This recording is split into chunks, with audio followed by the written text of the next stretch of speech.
The siege of Kareth Prime Fleet, Admiral. Siren Voss stood on the command deck of the Confederate flagship Sovereign Will and watched her fleet die. The battle had begun 3 days ago with Hope.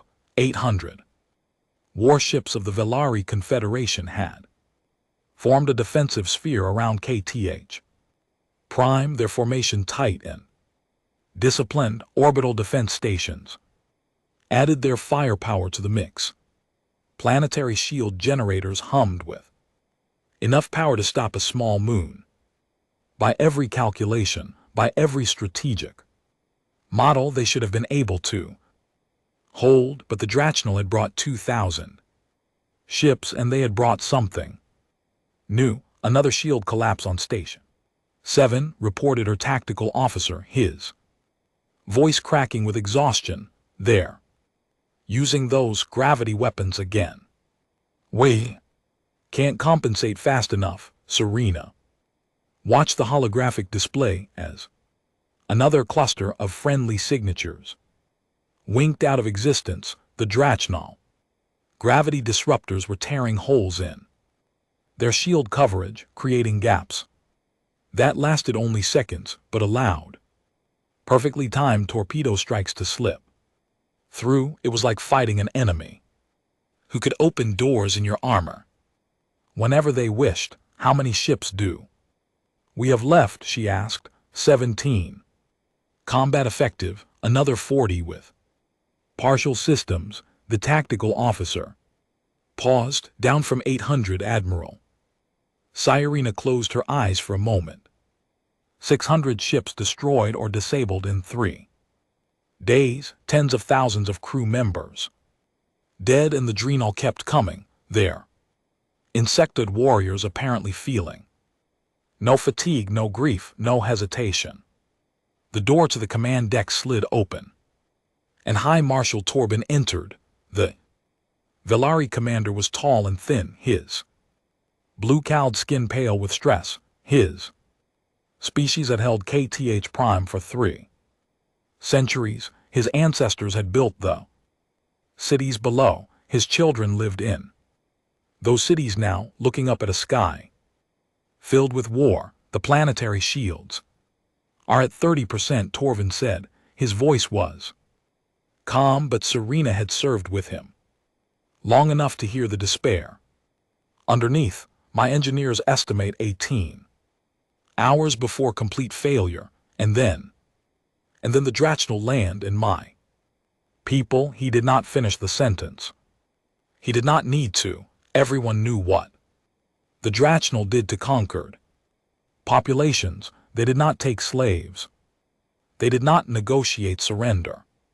They simply eliminated any species they considered inferior, which was all of them. Sirena turned to her communications officer. Get me a priority channel to Confederation High Command maximum encryption. The connection took several minutes to establish when the face of Grand Admiral Petrov appeared on the screen. Serena felt a small spark of hope. Petrov was a legend, a commander who had won battles against impossible odds. Admiral Voss, Petrov said, I've been monitoring your situation. You've done remarkable work holding as long as you have, sir. We need immediate reinforcement. The Drachnal have deployed weapons we've never seen before. Our defensive calculations were based on outdated intelligence. Petrov's expression tightened. I know, and I wish I had better news. He paused, and in that pause, Sirena felt her hope begin to die. The nearest major fleet is 6 days away at maximum speed. We're repositioning as fast as we can, but the hegemony chose their timing well. Our forces are scattered across the sector, responding to smaller attacks. 6 days. Serena repeated. We have 18 hours. I know. Petrov looked older than she had ever seen him. I'm sorry, Serena. Hold as long as you can. Make them Clears throat, pay for every kilometer. But prepare evacuation protocols for essential personnel. The channel closed. Cyrena stood in silence, feeling the weight of command pressing down on her shoulders. Essential personnel. That meant abandoning billions of civilians to die while a few thousand fled to safety. There must be something else we can do, she said, though she did not know who she was speaking to. Perhaps herself, perhaps whatever gods might be listening. Hi. Marshal Torben stepped closer to her. His voice was quiet, meant only for her ears. There is one option we have not considered. Cyrena looked at him. I'm listening. There is a species whose ships could reach us in time, a species whose military power could change this battle. Torben's scales rippled, a sign of deep discomfort among his people, but no one has asked them for military aid in over a century. No one has wanted to. Cyrena felt a chill run down her spine. She knew exactly who he meant. Everyone in the galaxy knew, even if they rarely spoke of it directly. The humans, she said. Torben nodded. The humans. The command deck had gone quiet. Every officer had stopped their work. Listening, Cyrena saw fear on their faces, but also a desperate hope. They're neutral in most conflicts, Cyrena said. They trade with everyone, fight for no one. Why would they help us? Because we will ask, Torben said simply, and because the humans have strange ideas about what wars are worth fighting. They ignore conflicts over territory, over resources, over political power. But the Drachnal, he gestured toward the viewport where distant explosions still flickered. The Drachnal commit genocide. The humans have opinions about genocide. Cyrena thought about what she knew of humanity. They had joined galactic civilization barely 2 centuries ago, a young species from an unremarkable planet, an unfashionable corner of the galaxy. They had been dismissed at first as primitive, aggressive, short-lived creatures with no special abilities. Then came the Kree War. She had been a young officer when news of that conflict reached her home world. The Kremlinian had ruled 60 species. Through terror and brutality, they had attacked a human colony, killing 12,000 civilians, expecting the young species to submit like all the others. The humans had not submitted. What followed was not a war in any conventional sense. It was an execution. The humans dismantled the Kree Dominion in 18 months, not defeated, not conquered. Dismantled. When it was over, Kree civilization had effectively ceased to exist. Their military was destroyed. Their government collapsed. Their home world was. No one quite knew what had happened to their home world. The humans did not discuss it. And then, strangest of all, the humans had helped the 60 subjugated species establish their own governments. They had provided aid, shared technology, rebuilt what the Kree had destroyed, and then they had withdrawn, asking for nothing in return, except that no one attacked them again.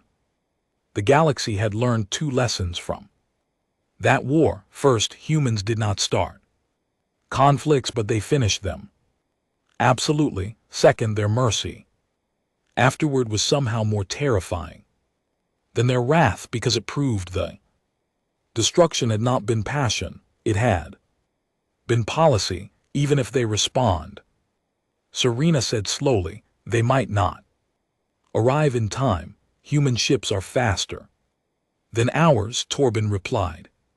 Their technology is different, more advanced than they usually admit. He looked at her with eyes that held centuries of Villari pride, now bent by desperation. Admiral, I am asking you to call them. I'm asking you to save my people, even if it means owing a debt to the most dangerous species in the galaxy. Sirena looked at the holographic display. Another Confederate ship had just been destroyed, its crew of 300 dying in the cold vacuum of space in 18 hours. Billions more would join them. She turned to her communications officer. Open a channel on the emergency frequency, widest possible broadcast. Human military encryption. Admiral, the officer looked uncertain. What should I say? Sirena thought for a moment. Then she began to speak, and her words went out into the darkness of space. This is Fleet Admiral Siren Voss of the Velari Confederation requesting immediate military assistance. Karath Prime is under attack by the Draal hegemony. Our defenses are failing. Civilian population numbers in the billions. The Draal do not take prisoners. She paused.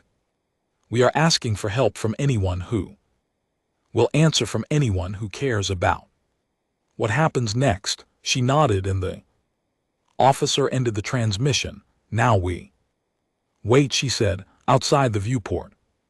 The battle continued. Ships died. People screamed their last breaths into uncaring void. The Drachnal Armada moved closer, patient and relentless, confident that victory was only a matter of time. And somewhere in the vast darkness of space, the message traveled outward at the speed of light, carrying a desperate plea to the one species that everyone feared. Sirena did not know if the humans would answer. She did not know if they could arrive in time. She did not know what price they might demand for their help, but she knew one thing with absolute certainty: if the humans did come, the Drachnal would learn why the galaxy had spent a century being very, very careful not to make humanity angry. She hoped it would be enough. The reputation, the response came faster than anyone expected. Admiral Voss had been preparing for another wave of Drachnal attacks when her communications officer suddenly sat upright, his face showing an expression she could not quite read. Admiral, we're receiving a transmission on human military frequencies. It's close, very close. How close? Voss asked before the officer could answer. A new signature appeared on the tactical display. Single ship emerging from hyperspace at the edge of the combat zone. It was smaller than a Drachnal battleship, larger than a Confederate frigate. Its hull was dark gray, almost black, with clean angular lines that seemed designed more for efficiency than intimidation. This is Captain Marcus Cole of the United Nations ship Temperance, came a voice over the communication channel. The speaker sounded calm, almost casual, as if he were announcing his arrival at a social gathering rather than desperate battlefield. We received your distress call, Admiral Voss.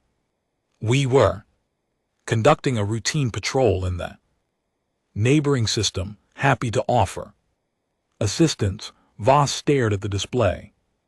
One ship. They had received one ship. Captain Cole, I appreciate your response, but I must be direct with you. We are facing an armada of nearly 2,000 enemy vessels. Our fleet has been reduced to less than 200. One ship, even a human ship, cannot change these odds. There was a brief pause when Cole spoke. Again, there was something in his voice that Voss could not quite identify. Amusement perhaps, or patience. I understand your concern, Admiral. Let me assure you that additional forces are being mobilized as we speak. In the meantime, the Temperance will do what it can to improve your situation. With your permission, I'd like to open communications with the Dragnal. Commander Voss exchanged glances with High Marshal Torben, who had remained on the command deck since his earlier suggestion. The Velari commander gave a small nod. Permission granted, Captain. Though I doubt the Dragnal will be interested in negotiation. We'll see.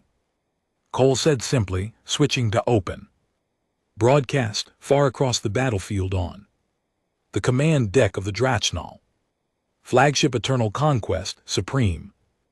Commander Keithrax was savoring his imminent victory when an officer interrupted his thoughts. Supreme Commander, we are detecting a new vessel, unknown configuration. It's broadcasting on open frequencies. Keithrax turned his attention to the display.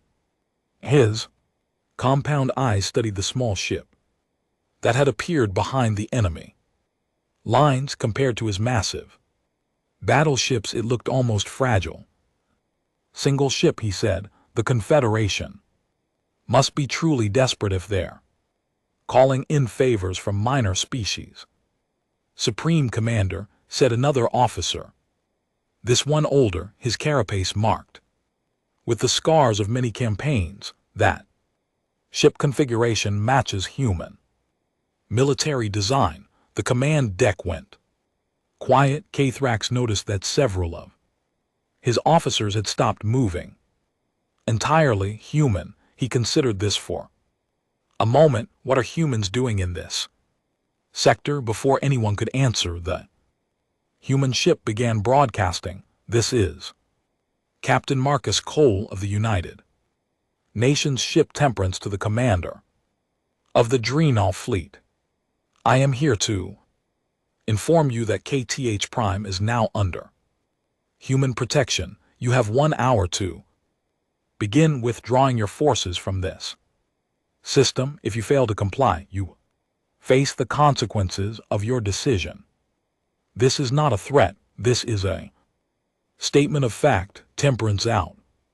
Keithrax stared at the display in disbelief. Then he began to laugh, a harsh clicking sound that echoed through the command deck. One ship, he said. One ship gives me an ultimatum. The humans have grown arrogant in their isolation.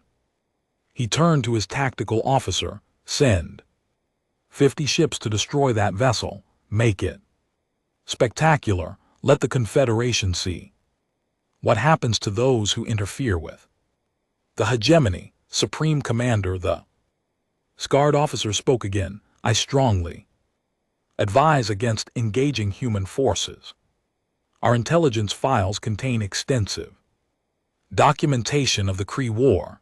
The tactical implications alone. The Kree were weak. Keithrax interrupted. They had grown soft from centuries of easy conquest. We are not the Kree. We are the Dragnal. We have never been defeated. He gestured sharply. Send the ships now. The order was obeyed. 50 Dragnal warships broke formation and accelerated toward the lone human vessel in the tactical center of eternal conquest.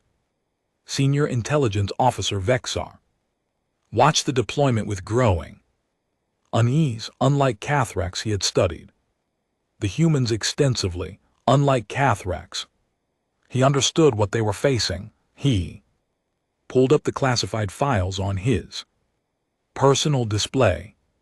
The Kree War documentation was extensive, compiled from survivors, refugees, and intercepted communications. Most of it had been suppressed by High Command, deemed too disturbing for general distribution. The humans had not just defeated the Kree, they had systematically dismantled everything the Kree had built. Their military response had been precise, patient, and utterly without mercy. They had tracked down every Kree fleet, every military installation, every weapons factory. They had done it in 18 months, a campaign that should have taken decades. And then when it was over, they had shown mercy to everyone except the Krems. Themselves, they had helped the conquered species rebuild. They had provided food, medicine, technology. They had asked for nothing in return. Vexar found that mercy more terrifying than any weapon. It proved that the humans were not acting from emotion. They were not angry, not vengeful, not driven by passion. They had simply decided that the Kree needed to be removed from existence, and they had done so with the same efficiency that a surgeon might remove a tumor. The galaxy had spent a century being very careful not to give the humans a reason to make similar decisions about anyone else, and now Kathrax was sending 50 ships to attack them. Vexar considered speaking up again, but he knew it would be useless. Kathrax was too proud to retreat, too confident in his own superiority. He would not listen until he was forced to understand. On the human ship Temperance, Captain Cole watched the approaching Drachnal formation on his tactical display. His crew moved with quiet efficiency around him, preparing systems, running final calculations. 50 ships. Captain, his executive officer, reported standard attack formation.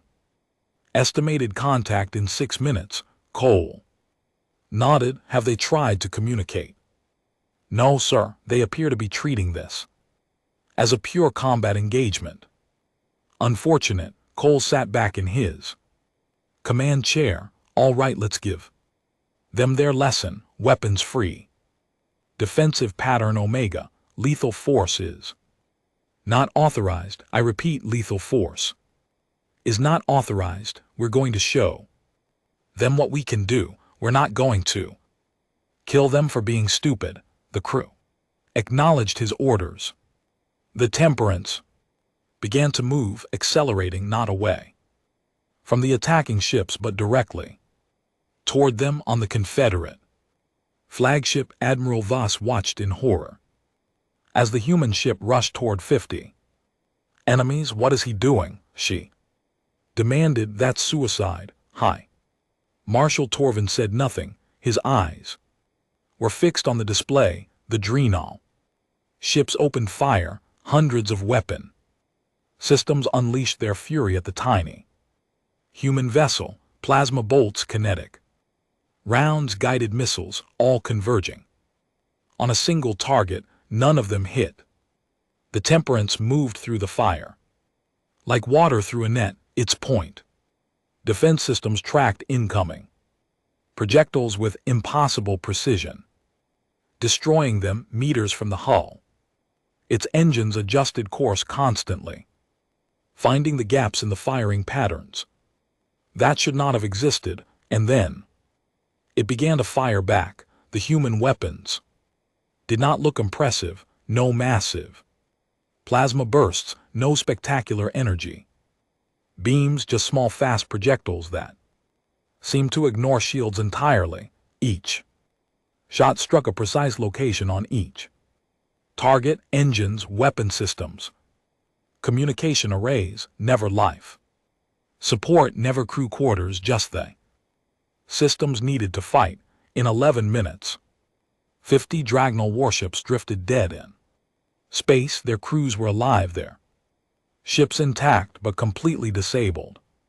Captain Cole's voice came over the open channel again. Supreme Commander Kathrax, that was your one free lesson.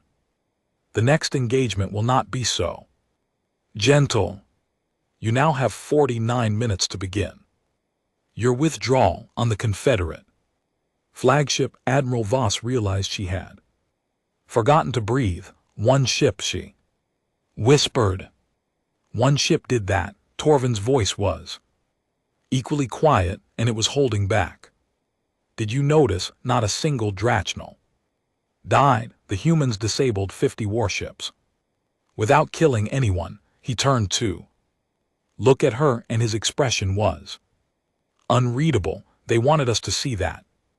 They could have killed everyone and they chose not to, before Voss could respond.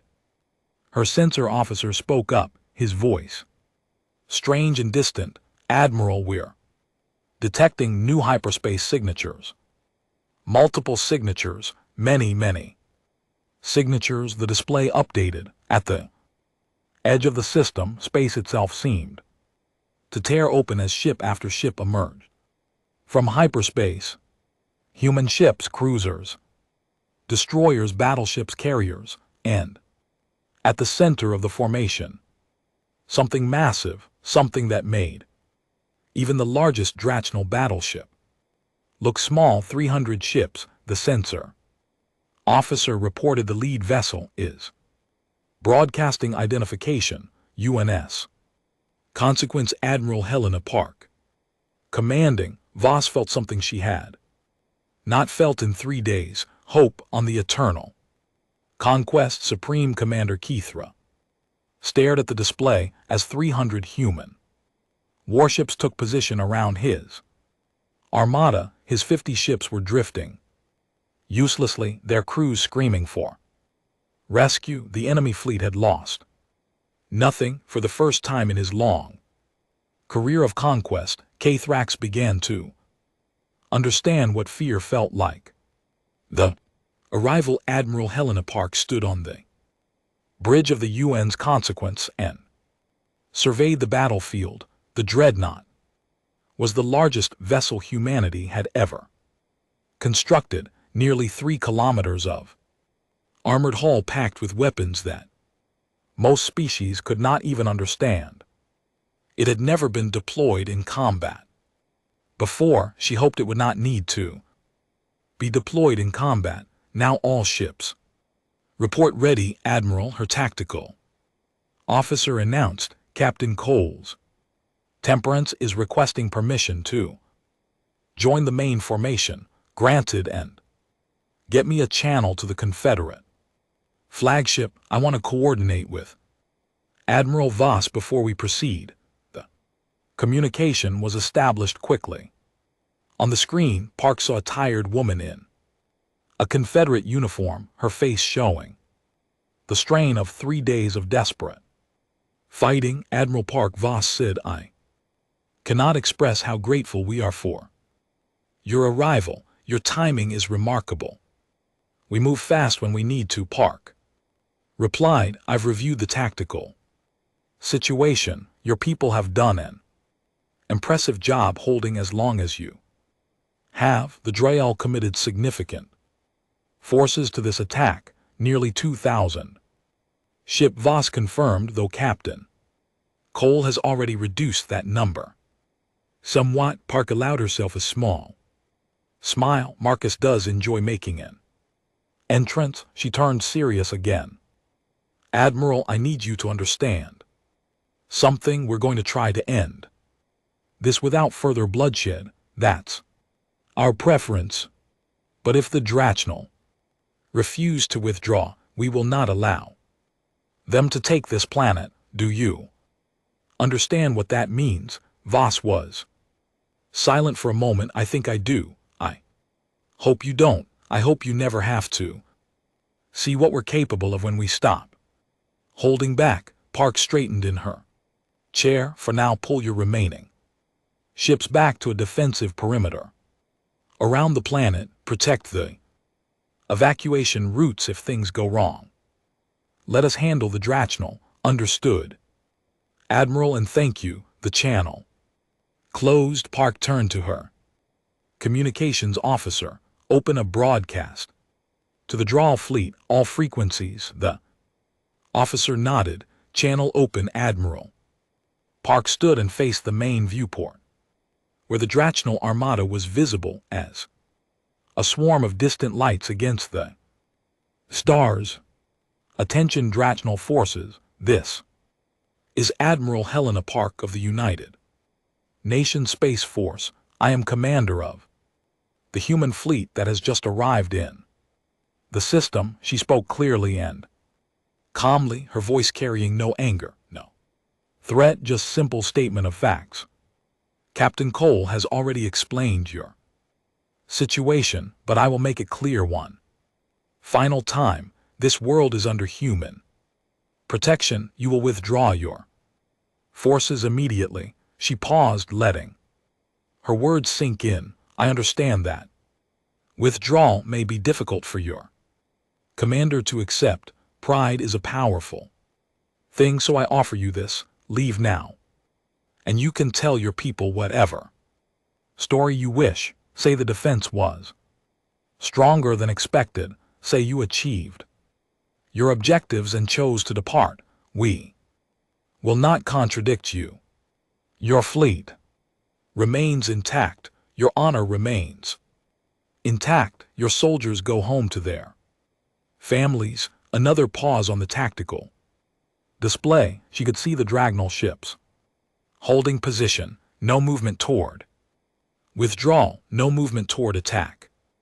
Either they were waiting, uncertain. Clear's throat. But if you choose to fight, Park continued, her voice dropping slightly, then you should understand exactly what you are choosing. We have studied your hegemony. We know your tactics, your weapons, your strategies. We know your strengths. She leaned forward slightly. We know your weaknesses. Every ship in this system will be disabled or destroyed before you can reach the planet. Every invasion force you deploy will be eliminated before it can land. And when this battle is over, we follow you home. She let that last statement hang in the air. We do not want war with your species. We have never wanted war with anyone, but if you force us to fight, we will not stop until we are certain you can never threaten anyone again. Ask the Kree how that worked out for them. She straightened again. You have 30 minutes to begin your withdrawal. Use them wisely. Park out. The channel closed.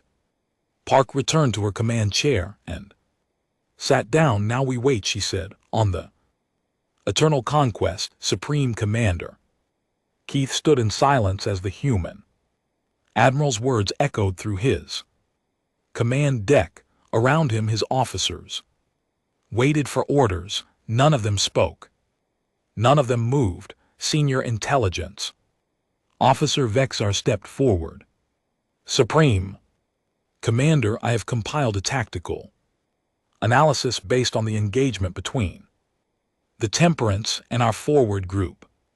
Keith turned to face him. Proceed. The human vessel demonstrated several capabilities that do not match our current intelligence estimates. Vexar pulled up a holographic display showing the brief battle. Their point defense systems achieved a 99.7% intercept rate.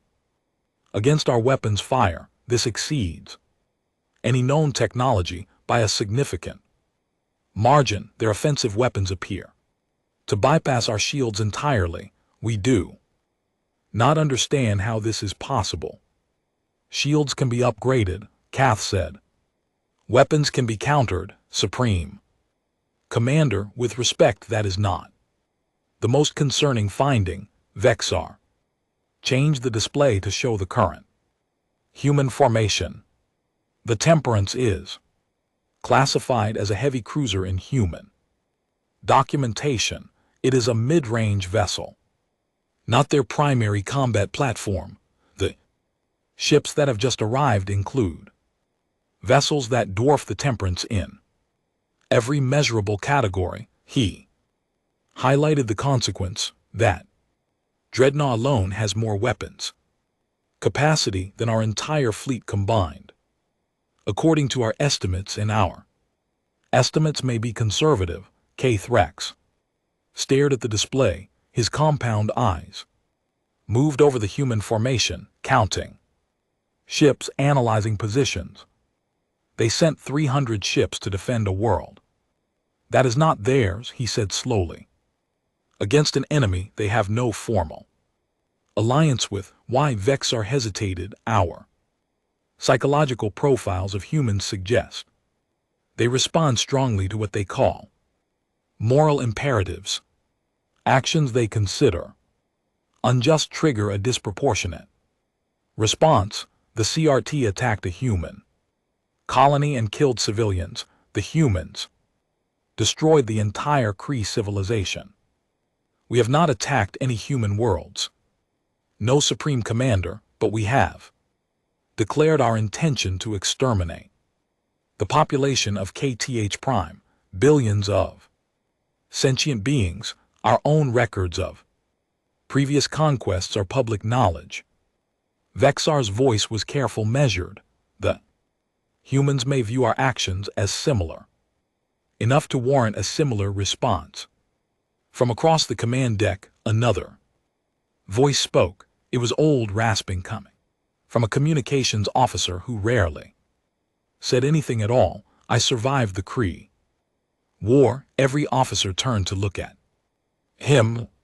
The old Drachnal stepped forward, his carapace marked with ancient scars, his movements slow and careful. I was young then, a junior officer on a patrol ship. We were stationed far from the fighting, but we heard the reports. His compound eyes were distant, focused on memories from decades past. The humans did not fight like any species we had ever encountered. They did not seek glory. They did not take trophies. They did not make speeches or demands. They simply appeared, destroyed everything military, and moved on to the next target. He paused, his breathing labored. But the worst part was not the destruction. The worst part was what came after, when it was over, when they Kree were nothing but scattered refugees. The humans helped everyone the CFT had conquered. They gave food to species that had been starving. They shared medicine with species that had been dying. They rebuilt worlds that had been devastated. The old officer looked directly at Kathrax. They showed mercy to everyone except the Kree, and that mercy was more terrifying than their weapons, because it proved they were not monsters. They were not driven by rage or hatred. They had simply decided that the CFT needed to be removed, and they removed them carefully, deliberately, completely. He took a shaky breath. If we fight them today, they will decide the same thing about us. Silence filled the command deck. Kathra stood motionless for a long moment. His entire career had been built on never retreating, never showing weakness. The hegemony respected strength above all else. If he withdrew now, his rivals would smell blood. His position would be weakened. His legacy would be tarnished. But if he fought, there might not be a hegemony left to have a position in 20 minutes remaining on their deadline, Vexar said quietly. Kathrax looked at the display. Again, 300 human ships, the massive dreadnought at their center, and somewhere in that formation, the small cruiser that had disabled 50 of his warships without killing anyone. Without killing anyone, the humans could have destroyed those ships, could have killed thousands of his soldiers. Instead, they had precisely disabled each vessel, leaving the crews alive. It was a message, a demonstration, a warning. This is what we can do when we're being gentle. Open a channel to the human flagship, Kathak said finally. His voice was flat, emotionless. Tell Admiral Park that the hegemony accepts her terms. We will begin withdrawal immediately. Around him, his officers released breaths they had not realized they were holding. The war was over before it truly began, but on the UN's consequence, Admiral Park did not relax.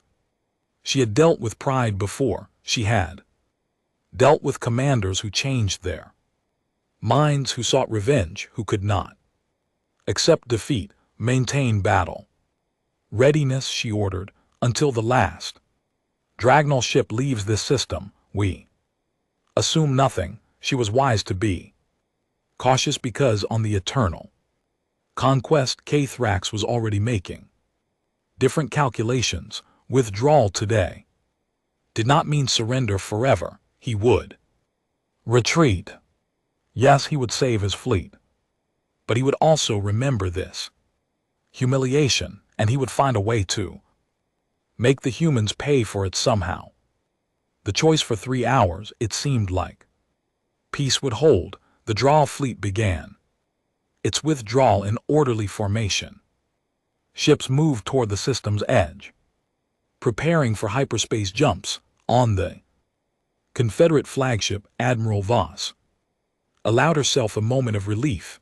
On the UNS Consequence, Admiral Park maintained her vigilance but permitted herself to hope. Then everything changed. Supreme Commander Keith stood alone in his private quarters aboard the Eternal Conquest, staring at the wall.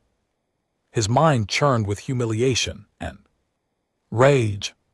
3 centuries of Drachnal expansion, and he would be remembered as the commander who retreated from a single human fleet without firing a shot. His communication device chimed.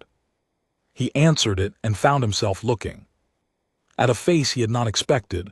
Grand Marshal VTH Nar, Supreme Military Commander of the entire hegemony. Speaking from the capital world, Keith.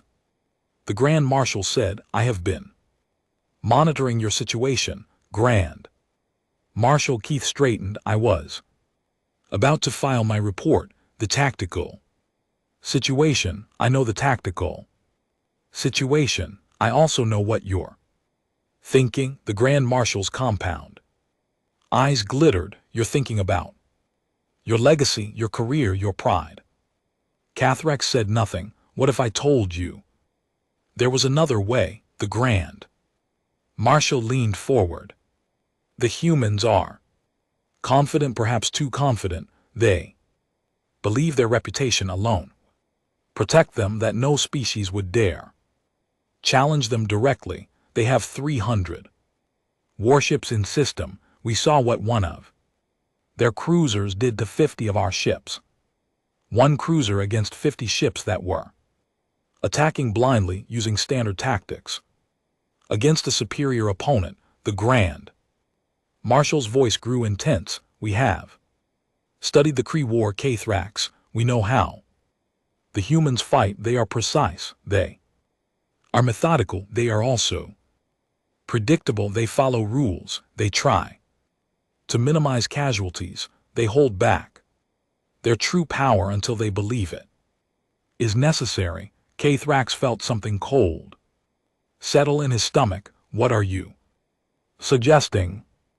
I'm suggesting that the humans don't expect you to attack. They think you're defeated. They think you're retreating.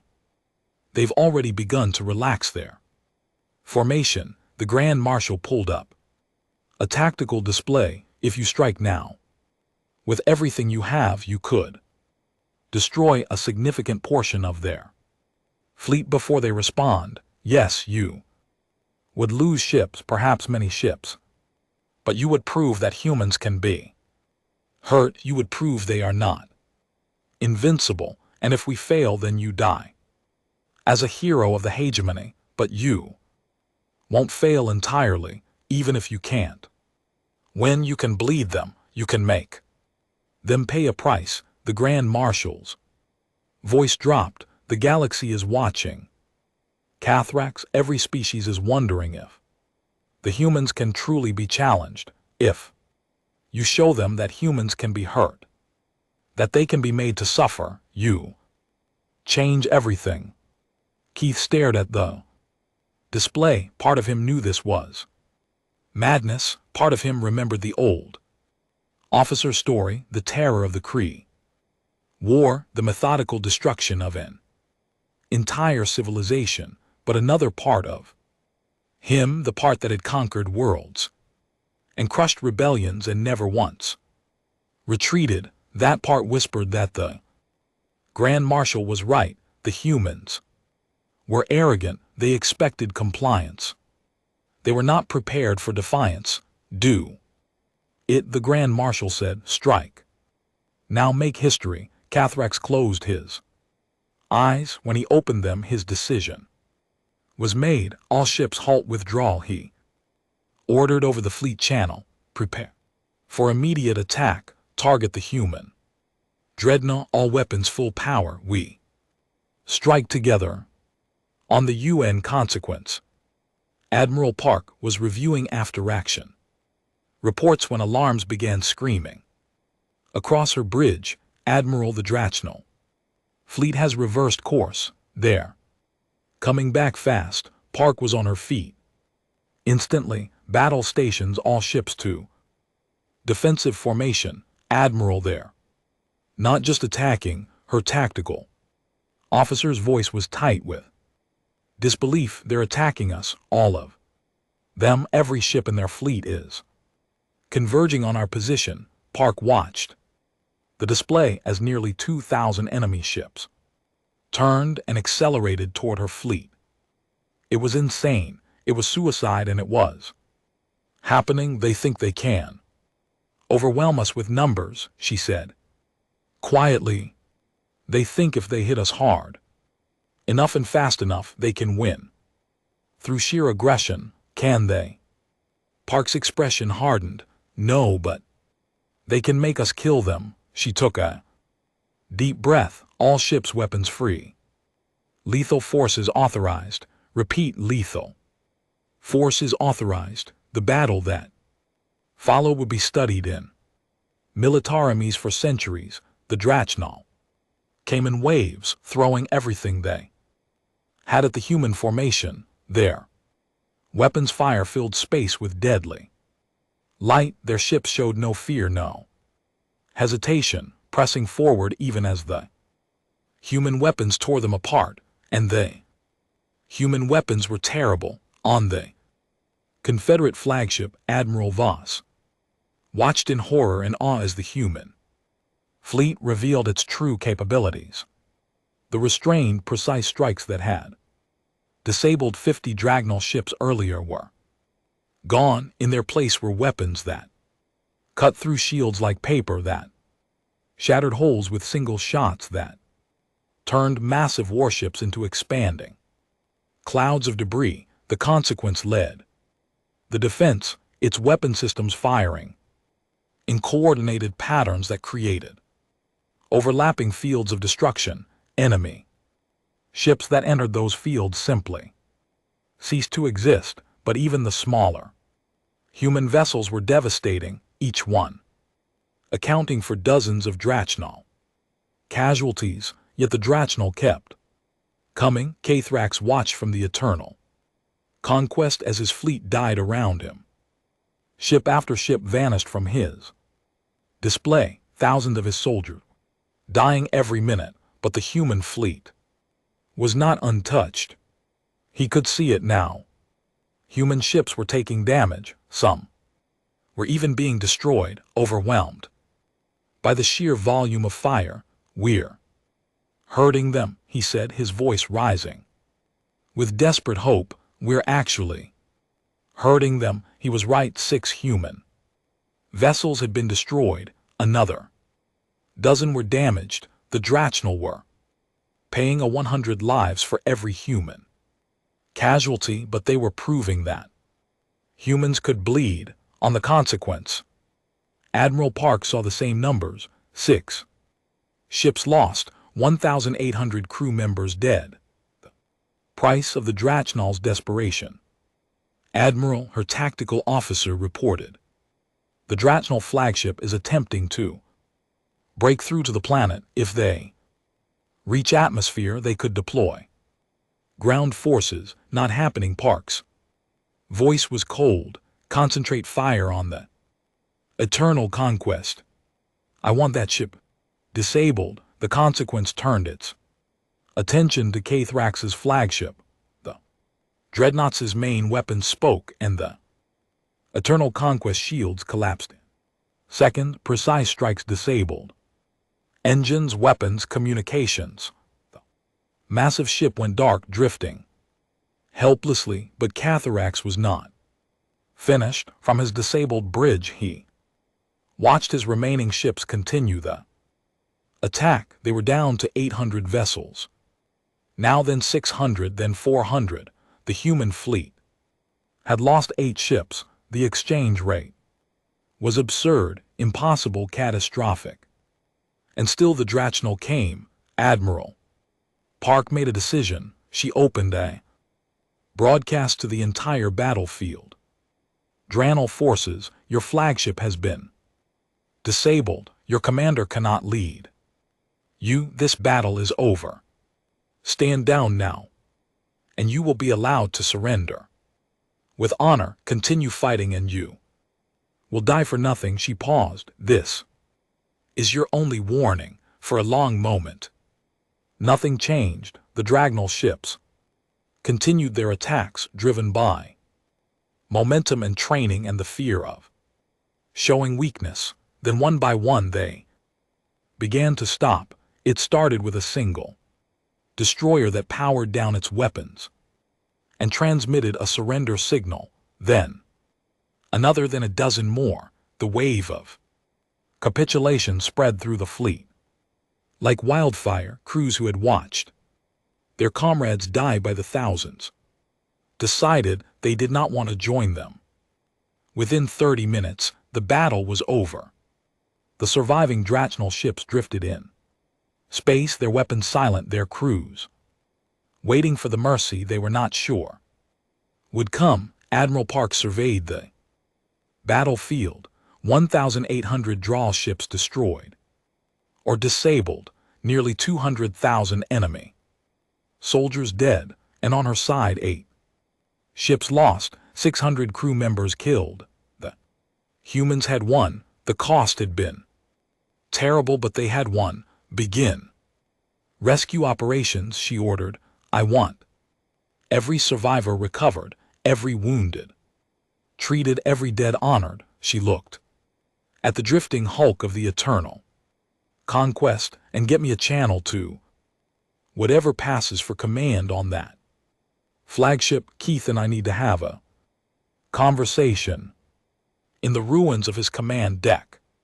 Supreme Commander Keith Arax heard the human admiral's voice asking to speak with him. He was wounded, his carapace cracked in several places. Most of his officers were dead, but he was alive.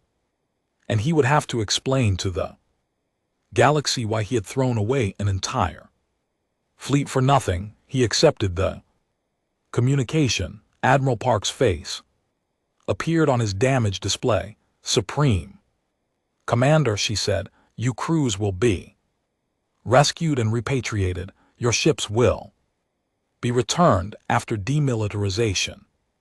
You will leave the sector and not return. Her voice was flat without emotion. These are not terms for negotiation. This is what will happen.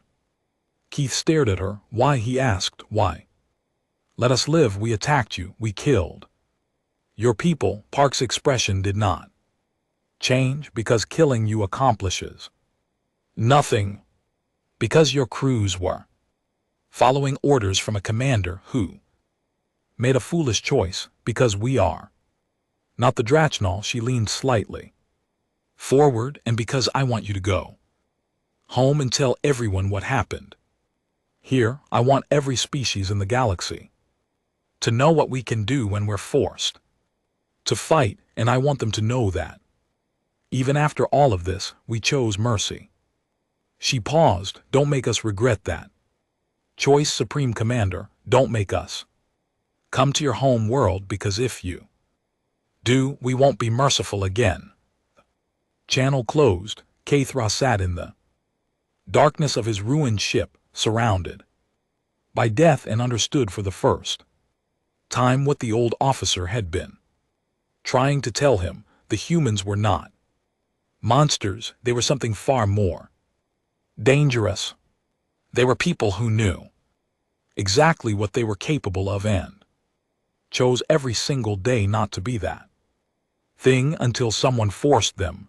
They Less than 6 months had passed since the Battle of Karith Prime. The planet had been rebuilt. Human engineers had worked alongside Confederate construction crews, repairing the orbital stations, restoring the planetary shields, strengthening the defenses. The cities below showed no sign of the war that had nearly destroyed them. Children played in parks, families gathered for meals. Life continued. Admiral Serena Voss stood on a balcony overlooking the capital city, watching the sunset over the mountains. The sky was painted in shades of orange and purple, beautiful and peaceful. It was hard to believe that 6 months ago she had been certain she would never see another sunset. Behind her, a door opened. She turned to find Captain Marcus Cole stepping onto the balcony.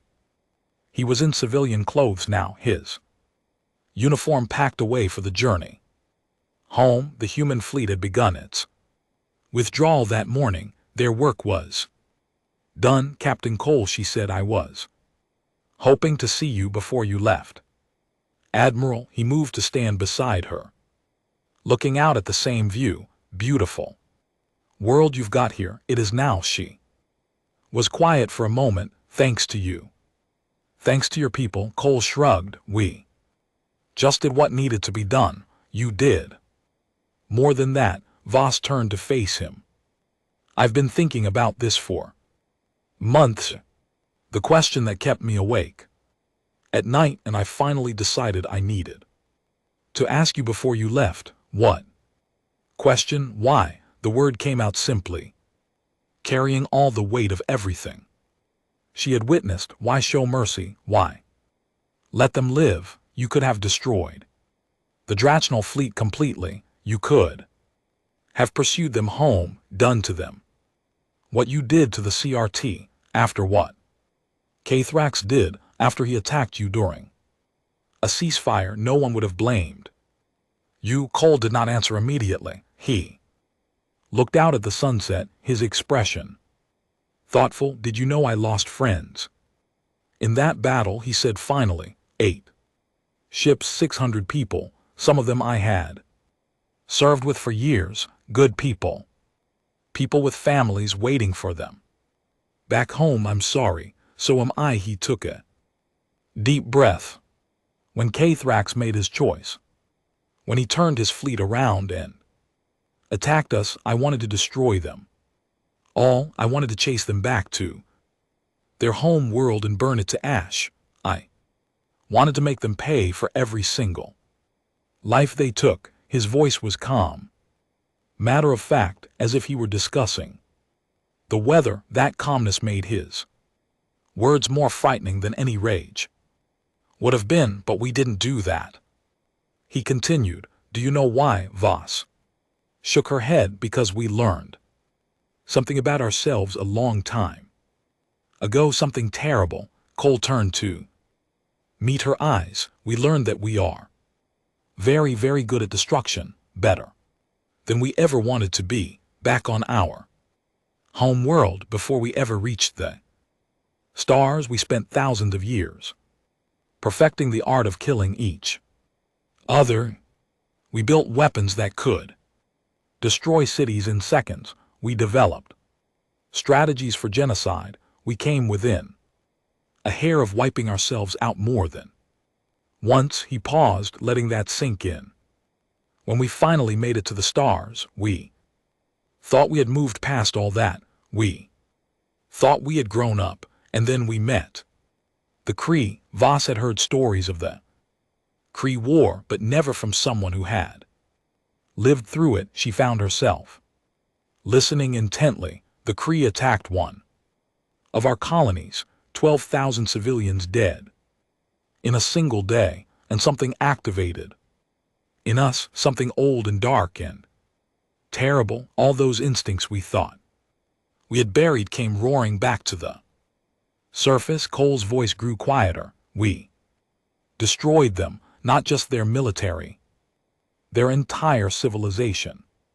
We took them apart piece by piece over 18 months, and when it was over there was almost nothing left. They deserved it, boss said after what they did. Maybe Cole cut her off gently, maybe they did, but that's not the point. The point is what it did to us. The point is that we looked at ourselves after it was over, and we didn't like what we saw. He turned back to the sunset. We swore after that war that we would never become what we were capable of being. We would never let that darkness take control again.